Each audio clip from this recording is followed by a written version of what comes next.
Good afternoon, everybody, and welcome to the Afternoon Auto Group Braves Plus pregame show. I'm Chad Klein. Today, Bradley faces the Liberty Flames in the consolation game of the Terry's Chocolate ESPN Events Invitational at State Farm Fieldhouse in Kissimmee, Florida, with a 1:30 tip-off. But first, I finished my conversation with Dave Snell talking about how he became the voice of the Braves and how he has been able to remain passionate for over 4 decades in that role. All when we come back on the Afternoon Auto Group Braves Plus pregame show on 1470 and 100.3 WMBD. This is the Afternoon Auto Group Braves Plus pregame show. I'm your host, Chad Klein. I continue a conversation with Dave Snell and talk about how he became the voice of the Braves. So, Dave, you have been in broadcasting for how long? In broadcasting? Not just Bradley, in broadcasting.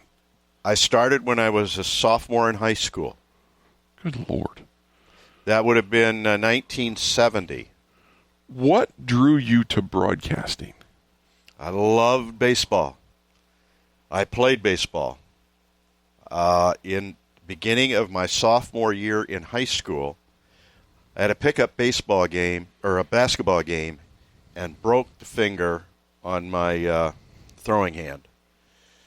So I said, well, I'm not going to play baseball. And I was told that I might want to get in forensic and do radio speaking. And they had what's called after dinner speaking. And so I was doing impersonations. Even then? Yeah. Hello again, everyone. This is how it goes, Sal speaking. And I wrote a speech filled with impersonations. Okay. And then I had radio speech. The first year, there was a gal by the name of Mary Harris, and she was the representative for Pekin High School. The next 2 years I did it, I won the state championship in my senior year. At that time, I was working then with Bruce Sowers, the late Bruce Sowers, who saved hockey with the Peoria Rivermen. He was with the Velde Ford at that time, but he was a coach, too. And he worked with Dottie Hawkins and some of the other people. So in my junior year, I started doing analyst work and play-by-play for the Pekin Holiday Tournament, which they still have. And so I got a lot of play-by-play through that. And when I was a junior and I went to or a sophomore at Illinois Central College, I got a notification that Ralph Smith had called me from Channel 19. Wow. And they were, I was 19 years old. And Lauren Brown, who had been the long time, and he wound up working at Major League Baseball with the Mets and the Cardinals and other teams, he was going to Des Moines to do the AAA team of the Cubs. And so they asked me to come in and audition for the job. Well, I took the script and took a look at it. I turned it over, and I ad-libbed the entire script. Wow. And so on April Fool's Day, I think, in what that would have year, I was 19 years old, so it would have been 73. I went on television, and it just went from there. And I went to Phoenix and worked with the Suns. When I came back, I did a lot of high school games. I did the games for Morton when they had a terrific team, and they were unbeaten until the sectional finals, and they lost to Peoria Central. And because of that, when Mick Hubert, who went to Dayton, he was going to Dayton, and then went to Florida and did national champions twice for football and twice for basketball. So this is another broadcaster. Yeah. Okay. And we actually got together when Bradley played down there in Florida. And so Jim Watson, the late Jim Watson, who was for 45 years my statistician, 45, he called me and he said, David, Mick Hubert, he leaving. Thought you might like to know that. I knew Gene Robinson. I went in the next Monday, was hired on Tuesday, became the voice of the Braves. Is that something you were looking to do? Or did it It's just something I always wanted to do. And the first game was in Kentucky, against Kentucky in Anchorage, Alaska, at the Great Alaskan Shootout. Okay.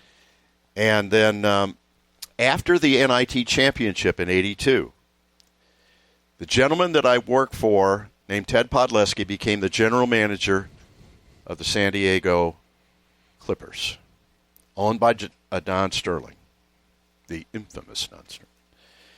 He asked me to come out. He said, I want to hire you as the play-by-play voice of our franchise. Well, I knew that franchise was in trouble in San Diego. They did not draw very well. So I came back and I had a choice. I could be an NBA announcer for San Diego that would have been folded and probably moved to Los Angeles. The chances of me being at my age at that time of getting a play-by-play job, keeping it in Los Angeles, was slim and none. He wanted me to go, but I had just finished an NIT year with Bradley, a job that I went to my first game in 1963 with my father. Sure. And so I loved the field house. I loved everything about Bradley. I was indoctrinated with it. I went to all the games. I knew all the players. And I called Ted and I said, Ted, sorry, I'm gonna stay here. And that's how I wound up. Wow. All these years. It's the F3 Auto Group Braves Plus pregame show on 1470 and 100.3 WMBD. This is the F3 Auto Group Braves Plus show. I'm your host, Chad Klein. I continue my conversation with Dave Snell, and we talk about what has kept him passionate about radio for so long. So you've been doing this since 1979. Yes, 79, 80. What has kept you so passionate about what you do for so long? Because of the relationships that you make with the coaches and mostly the players. Mm-hmm. Because they become your lifelong friends. David Thirdkill, I just caught up with him a couple years ago. Sure. Hadn't seen him since. Hersey Hawkins. Just came back last year for the... Jim Les, who then became a coach. Yeah. And I got to work with him. It's the guys. Malavi Leons is one of the nicest human beings I've ever met. And so that's why I become involved with the players to be lifelong friends and most of the coaches. I mean, I got along well with Dick Versace. Stan Albeck was a real kick. Gino Ford, Mo, and we talk of Mo stories all the time. We do talk about huge. And then after that, of course, Jim and Gino Ford, who may be the nicest guy as a coach that I've ever seen, and funny. Had probably the most self-deprecating humor I've ever heard or seen in a human being. On a post-game show, he said, for all of you assassins out there, I am taking a different route home tonight. And then Brian comes along and he stabilized the program. He did. He's had more success than anybody since Chuck Orsborn. And actually, stabilized is not reinvigorated. Yeah. Is probably the better term. Because I remember you and I having conversations during shoot-around, in Gino's last year. It was Missouri State. I don't know if you remember this. We went right. We're just walking around the outside as they're doing their pregame. And the question I asked you, and we've talked about this a couple times. Yeah. Are we ever going to be good again? I've got this in a book. Do you really? I do. And I said, I don't know. And then Brian came in, and the first couple of years were rough, but he was building. And I think that he has the best, and I said this before, the best of every one of the coaches that I have worked for in one. And look what he's done. Look at the success that he has had. The people that he has recruited and sent on to bigger and better things. We've got people all over Europe. Yeah. And I hope Malavai gets his shot. He's with the wrong organization now for trying to get in as a second-year player. But at the same time, the development that he is getting within that, Oklahoma City Thunder program has got to be second to none. Exactly. He's going to make it one of these days some places, and now he's playing overseas for his team and then comes back and whatever. And again, it's the relationships. And it's a relationship that we have that has developed some chemistry, and that takes a long time. Working with Coach Stoll, that is a chapter in the book all of its own. It's the F3 Auto Group Braves Plus pregame show on 1470 and 100.3 WMBD. This is the F3 Auto Group Braves Plus show. I'm your host, Chad Klein. I continue my conversation with Dave Snell. How many games have you broadcasted for Bradley? Well, at the moment, I have done 1,454. And all of them consecutively, correct? And a part of the broadcast. Yes, that's the key. Because I did pre- and post-game shows. Pre-game show in Omaha, I was going through a very, very stressful personal time then. And I wound up... Charlie Spoonhour's right next to me. And I just passed out and threw up all over the table. And the next thing I knew, I was on a stretcher on the way to Creighton University Hospital. Well, what I did not know was Charlie said, he looked over and he said, what are you going to do? Well, I'm not giving him mouth to mouth. And David Coach sure Stoll. was a good guy. So they put on an all-points bulletin. Will Roger Fegley please report to the scores table? Well, Roger was there as a fan, and they sell alcohol there. He already had a few beverages. He came down there. I find this out later. And Coach Stoll is doing the play-by-play with Roger Fegley. And the end of the half, Bradley had the ball, and Coach said something like this: well, we've got the ball here in the front court, and it passes over to Daniel Ruffett, and way to go, Daniel! I remember you play. So I think that was the 2006 season, because that was also the year that the team went to the NCAA tournament. Oh, yeah. Upset. Was it Kansas? Kansas. I remember that for a different reason. That's another great story. And then we came back and beat Pitt. Yes. And the following weekend we played Memphis, I believe, in our first game and lost. Right. So we're flying back, and you're sitting in the airplane seat in front of Chris and I, because we'd made that trip, and that was really my reintroduction to Bradley in broadcasting.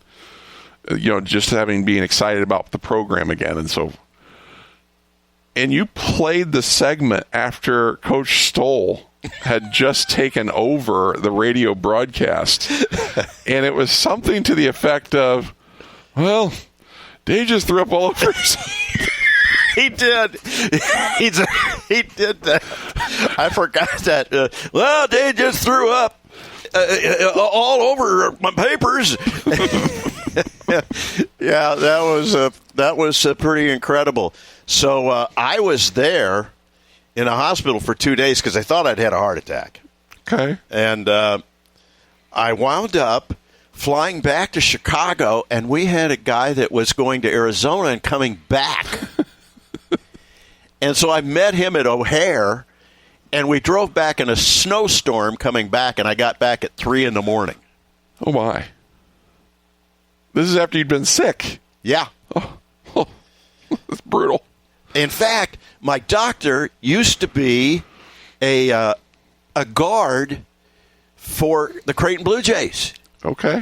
And he told me, and I says, "You wore number 22. He said, "How'd you know that?" I said, "Because you went to the hospital because you hit the floor and they took you to the emergency room." How did you remember that? He doesn't know Dave Snow very well. There are some things you just don't forget. So the number of games again was 1,454 that you have been a part of. Yes, going into the game in Kissimmee. So let's change direction a little bit. Yes, sir. Broadcasting, you've been a part of decades of broadcasting. How has broadcasting changed since you started? Well, first of all, the equipment. I look like Harold Hill from Music Man, carrying this antiquated briefcase and wires everywhere. It looked like I was putting together my own radio station. The headsets were so big I could hardly keep my head up.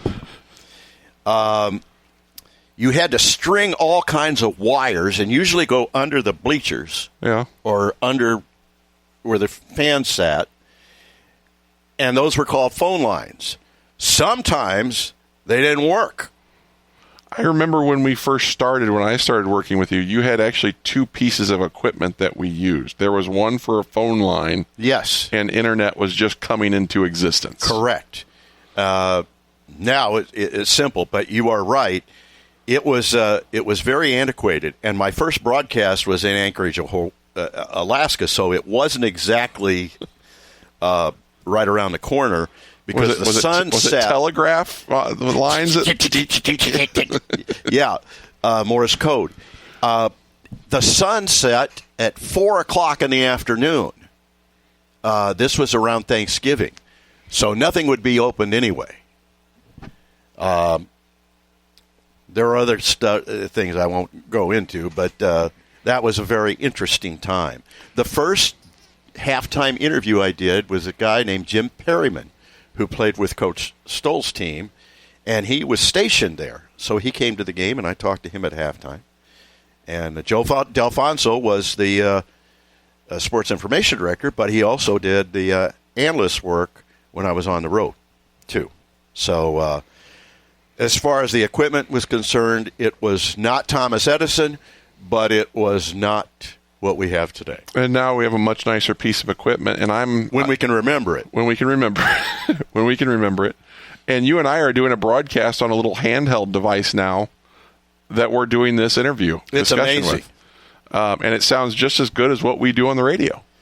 And hats off to Mike Sable, who makes me look wonderful in Braves Plus, by the way. You're doing a great job with it. And Mike Sable has been around almost as long as Sir James was. I don't think I understood how important he was, because he's very bright. For a large part of my time with you, he was the other guy on the other end of the headset. Yep. And talking to you mainly. But as I've grown into this, I've learned from listening to you guys talk, and then he and I would start to talk. And then this concept of a podcast / discussion, whatever you want to call what we're doing here, kind of came about. And now he and I talk weekly, and he's giving me different ideas of, hey, have you thought about this? Have you tried this? It's unbelievable. He has a recording studio in his home, and he writes music and plays music. He is a very, very gifted man. Yeah, just a great resource. And when he's there, there is no worries. Well, and if things go wrong, because we had to do last broadcast in the studio, he's working on the fly. I mean, because there's things that are automated within the radio. That's a whole nother I don't get. And there's these things called pings, where nationally franchised that's a golf club broadcast. It is, but that's not what we're talking about. Yeah. Where a ping, and it's based upon how they say something, will not kick in an automated broadcast to kick over to that nationally syndicated program. And so he's working with those things to try and keep them off the board as we're broadcasting, because we're not a normal program. But just watching what he does and the input that he gives, unbelievable. There's nothing like doing a game live. It's the Afternoon Auto Group Braves Plus pregame show on 1470 and 100.3 WMBD. It's the Afternoon Auto Group Braves Plus pregame show, and it's time for By the Numbers. Bradley faced UC San Diego in its semifinal matchup of the Terry's Chocolate ESPN Events Invitational. The concern for Bradley coming into this game was, could they slow down UC San Diego's efficient offense, which was averaging over 50% per game coming in, and could they rebound with the Tritons, who were out-rebounding their opponents by 4.5 coming into the game. Bradley's offense, to start, carried over 3-point shooting momentum from their first game against Princeton. Alex Hubricks would knock down 2 early threes, and Montana Wheeler would add 1 as well, and Bradley would jump out to a 13-4 lead in the first 4 minutes of the game. But the first half for Bradley was a combination of turnovers and foul trouble. For the first time all year, Bradley struggled to handle the ball, resulting in 9 first-half turnovers. And foul trouble? The foul differential at half was 10 fouls for Bradley, with only 1 free throw attempted, compared to 4 fouls for UC San Diego and 12 free throws attempted. More concerning with foul trouble was Montana Wheeler would have 3 in the first half, and A.J. Smith would have 2, limiting their play in the first half. This would force Coach Wardle to play Hubricks, Johnson, Vandernap, and Jonovic longer than usual, and also Bradley would have to go deeper into its bench, forcing different rotations. By the end of the half, it resulted in Bradley looking tired. The combination of turnovers and foul trouble allowed UC San Diego to finish the half on a 12-2 run over the last 4 minutes, and Bradley would go into half with a 44-33 deficit. In the second half, Bradley would just hang around. The teams would trade baskets, but UC San Diego could not get away from this young Bradley team, who battled throughout. A.J. Smith would have a breakaway opportunity with 14:34 to play after a steal that resulted in a flagrant 1 foul call against UC Davis. It would jumpstart the Braves, who would go on an 11-1 run, cutting the deficit to 3, 57-54, with 12:20 to play. But UC Davis seemed to have the answer all night. They would find the right guy at the right time to drop down a big shot. They would again push out the lead. UC San Diego would maintain that lead throughout the second half, pushing it back up to 11, 76-65, with 3:53 to play. But again, Bradley would not go away. They would go on a final run of 11-2, started by threes from Alex Hubricks and Jaquan Johnson, cutting the deficit down to 2 with 1:58 to play. But that's as close as they would come. And UC San Diego would win 87-77, dropping the Braves to 3-4 on the season. Now, Bradley has no time to hang their heads. They will face another difficult opponent in the Liberty Flames. Liberty comes into the contest 5-1, with Towson handing them their first loss yesterday, 72-69. So both of these teams come in with a defeat. The question is, who will be more mentally tough on the third day of this tournament? Liberty relies heavily on its starting five, all of which average double figures. They are led by sophomore guard number 4, Brett Decker Jr., who averages 19 points a game, and he is another efficient shooter. He shoots 53% from the field and 55% from three-point range. And Bradley's on-ball defense will need to be good. And they will need to make sure to find Decker in transition. Up next, Dave Snell has Braves insight and Coach Wardle before today's 1:30 matchup against Liberty on the Upstream Auto Group Braves Plus pregame show on 1470 and 100.3 WMBD.